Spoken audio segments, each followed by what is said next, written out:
So far, it was largely the philosophers who studied human consciousness, but a serious effort to understand consciousness and walk the path towards ultimate reality was made at the MIT World Peace University in the form of the world's first conference on consciousness, the ultimate reality. This is the latest and greatest in medical technology, the functional magnetic resonance imaging scan, or the fMRI.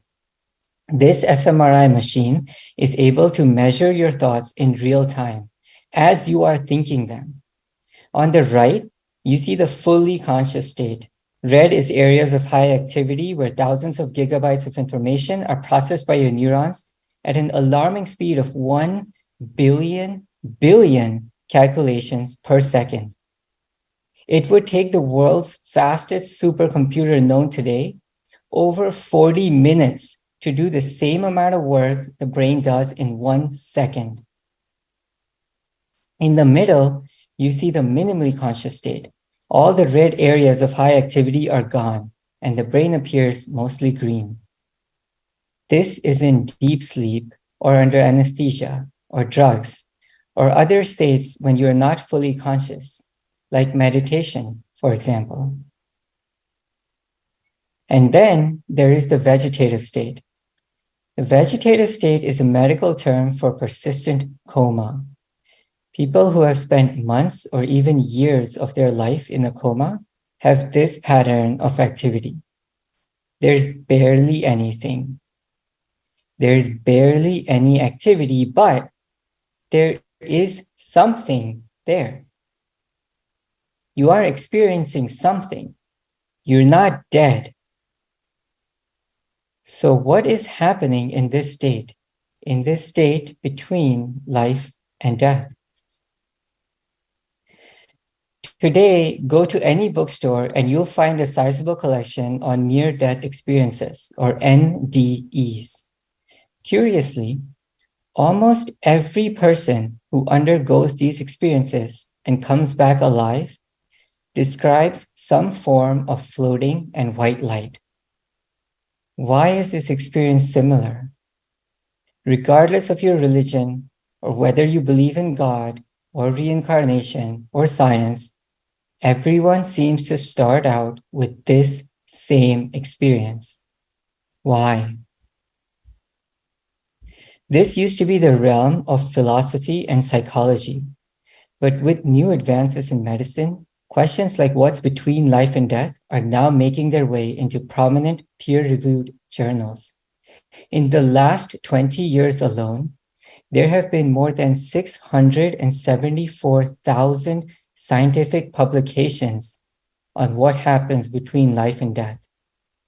And we are closer than ever to answering this question. And with it, to answering all the related questions about spirits, heaven, hell, reincarnation, and yes, even about God. Suffice it to say that we still don't exactly know what's between life and death. But I hope I've convinced you of one thing, that there is most definitely something there. But why waste your time thinking about this? Why this question of consciousness? Why this struggle? Why this legacy?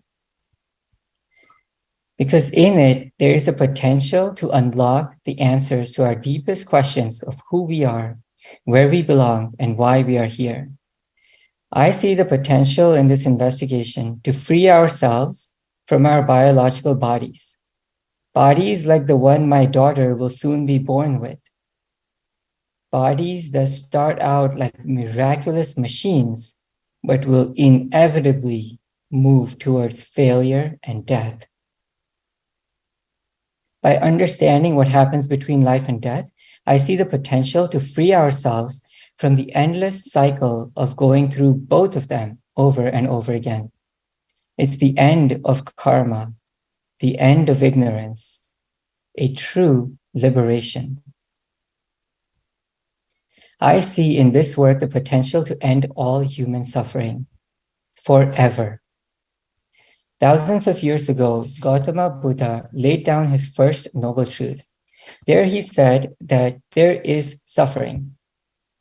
But he also said there is a way out of suffering permanently, forever. In deep meditation, the Buddha quieted his brain activity to a point where he actually found the way out. What did he see? What did he feel? What was in that state between life and death that inspired him to change the whole world? I believe that we can find out. The question is how, but that's a small question. It's a question we're already beginning to answer together.